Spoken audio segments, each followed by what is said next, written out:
New Jersey, Mr. Gottheimer is recognized for 5 minutes. Thank you, Mr. Chairman. Chairman Gensler, Shana Tova. It's good to see you. Shana Tova, may this year bring you health and happiness. You too, sir. If I can begin, in your testimony, you said that it generally takes 12 to 24 months for the SEC to proceed from issuing a new rule proposal to adopting it as a final rule. That may seem like a long time, but I assure you, as it's not a very long time for some of the smaller stakeholders that I speak to who are spending so much of their time and resources and running their business and trying to compete. And of course, you know, I'm getting concerned, and I wanted to get your thoughts on this as well. Are you worried at all that all these rules are putting smaller and medium-sized businesses at a disadvantage and inadvertently benefiting the larger ones that can better handle the deluge of all the proposals? So is there an unintended consequence of actually limiting the flow of capital to smaller and medium-sized businesses and favoring the larger ones?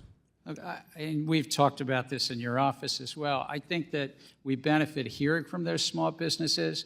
We often then look to adjust the rules based on those comments, and also, if the rule is adopted, the implementation and compliance dates. And sometimes we stage that, whether it's over 12 to 24 months and the like, after a rule is adopted.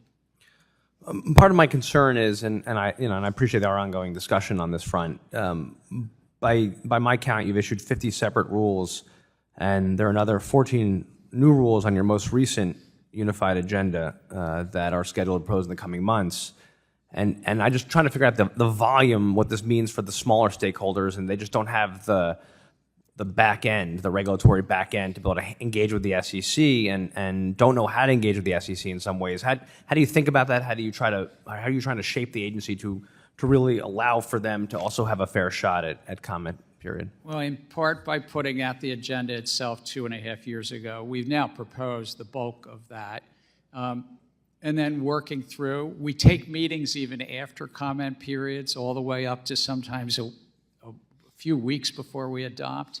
And so to keep engaging with us. And certainly if there's not a shutdown. We're here. We're ready to take those meetings. Yeah, I just hear sometimes just so you should know, just some feedback that they often feel they don't know how to come into the agency, how to utilize the agency, that it can be intimidating, especially if you're a smaller player. You just don't know really how to do it, and they don't have these big regulatory teams. I would say that sometimes those are the best meetings. They're not necessarily the meetings that show up on the calendar as much, but they really are very helpful to hear from those smaller asset managers, those smaller broker-dealers, or public companies. I'd like to shift gears to digital assets. In July, I was proud this committee passed comprehensive digital asset legislation, bipartisan, including my amendment directing the SEC and CFTC to do a joint rulemaking, creating a process for delisting an asset. Since 2019, I've said that clear rules of the road for digital asset firms are critical to protect consumers and promote innovation here in the United States. You've claimed that you have all the authority you need, I know, before us, but a rulemaking process hasn't started yet. Can you explain to us why, please? Well, because there's already laws and rules in the books. There's rules and laws in the book that apply to crypto security tokens like they apply to others. And there's nothing incompatible because you're storing something of value on a blockchain ledger. We talked earlier about being technology neutral. Whether you're storing that at DTCC, the public clearinghouse, or you're storing it on an accounting ledger called blockchain, it's still a transfer of value, and the public is maybe, depending on the token, anticipating a profit based on the efforts of others. As it relates to the so-called crypto exchanges, they're doing what we wouldn't even allow anywhere else. They're commingling, co-bundling, trading against the public, and sometimes front-running the public on their platforms. So memorandums of understanding have long been used and adopted in a number of contexts. In June 2022, you told the Financial Times you were working on an MOU with the CFTC to avoid regulatory gaps for crypto. Can you give us an update on the status of the MOU, please?